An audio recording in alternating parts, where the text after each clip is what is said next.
The registry is a database that holds hardware, software, and other user configuration settings.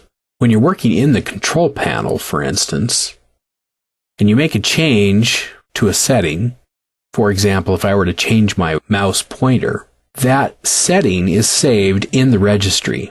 When Windows starts and loads my individual preferences and configuration information, it will load the information from the registry to configure that device. Normally, you will use applications such as the control panel applets to make system configuration changes, and these applets provide you an interface for identifying and changing the settings within the registry.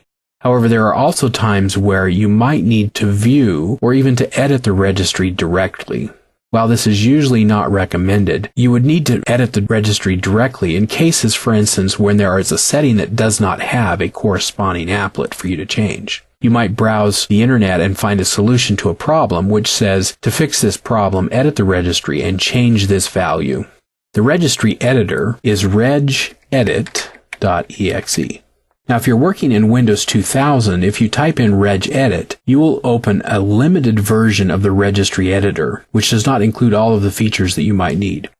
So on Windows 2000, you would use the Regedit.32.exe program instead of using regedit. If you're using Windows XP or later, you can use either regedit or Regedit32, and it will open the same utility. The registry is simply a database of settings that are being applied to the computer. The registry is divided into hives. Each of these hives represents a different portion of configuration information. So for instance, the HKey_users hive contains information about the users that have been configured on this system. The HKeyCurrentConfig hive shows software and system configuration information that is currently being used by this running instance of the operating system. So for instance, if I were to browse the HKeyLocalMachine hive, I could go down, for instance, and see settings for software installed on my computer. As I browse down, I can see on the right-hand side individual settings that are stored in the registry. These are called keys. A key has a name as well as a value or the data associated with the key.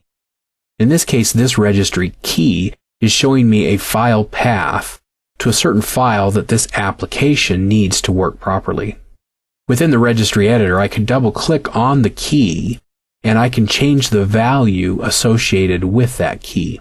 And this is where you need to be careful. For instance, if I were to change this value, then the software would not be able to find this driver that it needs to function properly.